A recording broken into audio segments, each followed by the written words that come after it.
So without further ado, we're going to get into the presentations because we have so many wonderful presenters this evening that you will be excited to hear. So our first presenter, find the page, is Libby Kimzey. And Libby lives on Broadway and she works for the Capital Good Fund as their Director of Programs. In her free time, she is running for the next state representative for the neighborhoods of Federal Hill, Olneyville, and Valley. She'd love to talk to you, and her cell phone number is 595-1807. I don't know if I was supposed to give that out, but I just did. Hi everybody, there's a lot of graphs on this presentation, so hold on tight. It's almost my first time doing this. A couple years ago, a good friend of mine was going to India for a couple months, and I figured he was going to really miss Providence. So I made him, being really witty, I made him a Providence journal. And this was the cover of the journal, throwing out things that Google said that other people were saying about Providence. Things like, Providence is often cold and wet in November. Providence is powerful medicine. And I love this city. I'm here to stay. And this is a photo of one of the reasons why I love the city. This is the road I live on, road many of you took to get here tonight, Broadway. Broadway was recently repaved, and that is the bike trail, sorry, the bike lane that I use every day to get to work. So I love public investments in infrastructure that make my life better. How does Providence spend its money? 71 different ways, and those are just the big line items, and of course it breaks down further. But I want to see if anyone can guess what any of those big four are. The blue, the green, the brown, the yellow. Any guesses? Pensions. Schools, I heard schools. Schools is definitely one. Pensions? Not paving. Fire, police, and debt are actually the other three. I don't think debt includes pensions. I think it's more municipal bonds. So when I started thinking about public policy, I realized that there's these three things that are really the foundation of everything. It's hard to make a TV soundbite out of these, but it comes down to electoral processes, land use, and tax code.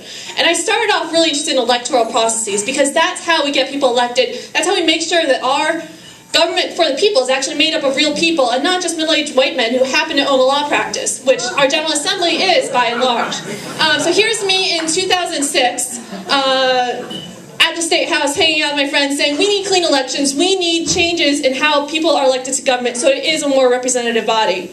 Second one was land use. Jeff Nickerson was going to present tonight, but he didn't, so now I can steal his work. Here is an aerial view of the city. Yellow is surface parking lots, pink is parking garages. So here we see a serious problem with land use, and that translates into a serious problem with the city's finances, because parking lots don't bring in revenue. We've all seen these signs around. When we're thinking about taxes in the city, right now the whole discussion is about tax-exempt properties, the schools, the universities, this idea of paying their fair share. 22.5 million shortfall is what we're currently facing, and I think absolutely the universities need to pay more, but I don't think that's the solution. I don't think they could possibly pay as much as we need to pay to make sure that our city is not only patched the hole this year, but on the road to success. So I started digging around. This was mostly me on Saturday night. And so I found a lot of other kinds of exempt property, everything from cemeteries to military to state property and federal buildings. And then I looked further and I found that the city used to be paying a lot of money to the state used to be giving a lot of money to the city that they aren't anymore. This pink and the purple, cut of $28 million over the past 2 or 3 years. And if you think about it, that's really the same ballpark as that $22.5 million that is in the papers right now. Here's the visual. Thank you to Ted Nisi at WPRI for pulling this one out of a House Fiscal Staff report. But again, the pink and the purple, that is money that the city was counting on from the state. Those are decisions that state lawmakers have made that put the city in a situation where we're closing schools, we're having this whole conversation about we're cutting retirees' benefits, and it just gets me really worked up. One of the line items is the state reimbursement excise tax phase-out, otherwise known as the car tax. Just wanted to bring a little clear language. We started taxing cars in 1997. The state was paying it for a while. The state said, hey, we're going to further away. Yes. Okay, further away. So it's decisions the state is making, and it's decisions made by design. It's this whole idea of starve the beast. Let's force difficult decisions where we end up giving our children not the quality education they deserve, making our public quality of life less because that's what they felt was going to be good for us in the 90s. So if we want the state to give the city more money, some people are going to argue the state doesn't have any more money. So now I'm going to look at where the state gets its resources from. This 40% over there is what's collected in taxes. Everything else is either federal money, restricted receipts. It's $3.3 billion that come in from the personal income tax and the sales tax. And this is how the state sends its money. Of course, you can have a discussion about any one of these things, but they all seem pretty reasonable. Transportation, RIPTA, DCYF, Department of Human Services, that's mostly federal money being passed through to the state level. And then I started looking at what isn't shown in those graphs. That is the budget. That is what comes through every year, and there's a whole debate out of every single line item. This stuff is not in the budget. Some of these tax credits are older than I am. They got put into the tax code in the 70s and the 80s, and we don't look at them. We don't evaluate. Are they doing what they're supposed to? What are they supposed to do? Can anyone remember what they were supposed to do? And that is what really concerns me. We don't know how much money we're not collecting. 1 is reliable, 5 is not reliable at all. So the lowest amount is $1.7 billion that we know we're not collecting, but it's going to be much, much higher than that. And I just get really frustrated and think about 20% of our state budget.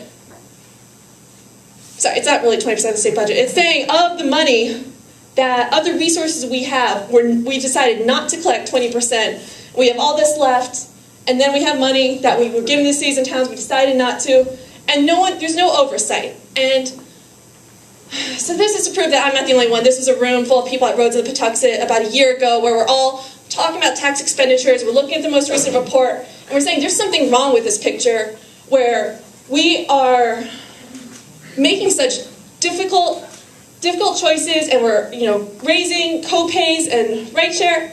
Oh, I didn't know this graph was going to come in.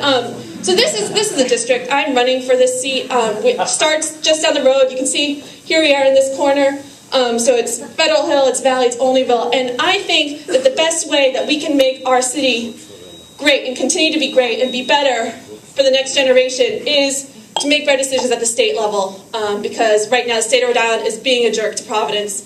And if you want to see any of those slides again, if you want to get in touch with me, LibbyKimzey.com is my website, and I'd love to continue the conversation.